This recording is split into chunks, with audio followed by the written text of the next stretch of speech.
DP charges. आज हम लोग डीपी चार्जेस के बारे में जानेंगे कि डीपी चार्जेस क्या होता है। तो डीपी चार्जेस का जो पूरा नाम होता है वो डिपॉजिटरी पार्टिसिपेंट चार्जेस होता है। और इंडिया में दो ही डिपॉजिटरी पाए जाते हैं।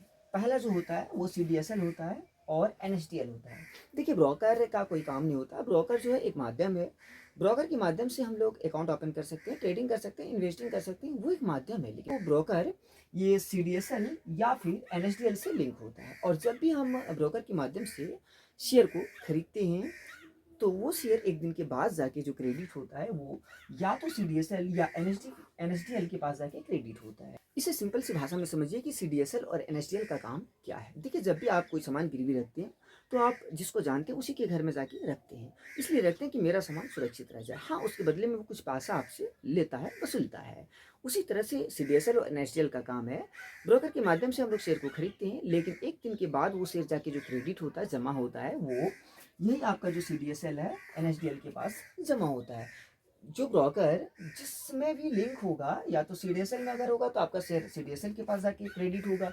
यदि ब्रोकर आपका एनएसडीएल से लिंक होगा तो वो जाके एनएसडीएल के पास क्रेडिट होगा। और उसके बदले में आपसे ये क्या करता है, चार्ज वसूलता है, that is called DP charges. और वो अलग अलग चार्ज हो सकता है।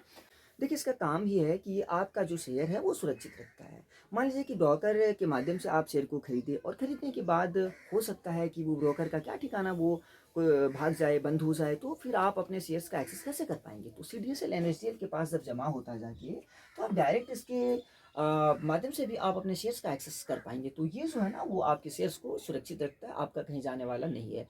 इसलिए ये क्या करता है, ये चार्ज वसूलता है। और अलग अलग चार्जेस होता है, सेम चार्जेस नहीं होता है। लगभग 20 और 30 रुपए के बीच होता है, ज़्यादा कुछ चार्जेस होता नहीं है। हाँ, ये जो शेयर सुरक्षित रखता है उसके बदले तो चार्ज बनता है। जैसे कोई सामान हम लोगों का कोई सुरक्षित रखता है, जैसे हम लोग सिंपल सी भाषा में बोलते हैं गिरवी रखना, तो जब देते हैं वहाँ पे तो वो सुरक्षित रहता है, तो कुछ पैसा वसूलता है, तो जरूरी है, स्वाभाविक है। ये जब हमारे शेयर्स को सुरक्षित रखेगा तो ये कुछ लेता है। और अलग अलग ब्रोकर का तो अलग अलग होता है, जैसे 20 रुपये से लेकर 30 रुपये के बीच में होता है। ये ज़्यादा मैटर नहीं करता है। देखिए, अब ये चार्जेस कैसे लेता है। आप एक कंपनी का एक शेयर बेचें, दो शेयर बेचें, 1000 शेयर बेचें, नो मैटर, ये आपका जो रेट फिक्स होगा वही चार्जेस करेगा।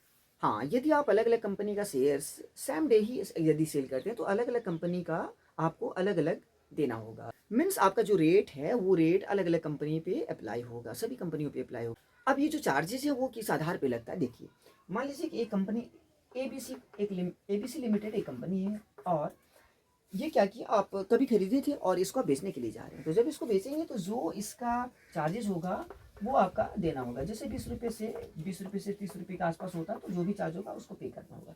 मान लीजिए कि एक ही दिन आप 3-4 कंपनी का शेयर्स बेचते हैं, जैसे एक एबीसी हो गया, मान लीजिए एक्स वाई जेड लिमिटेड है, या फिर कोई और है जैसे ए ओ बी है, या फिर बी ओ सी है। अलग अलग कंपनी हो सकती है और अलग अलग शेयर आप बेचते हैं।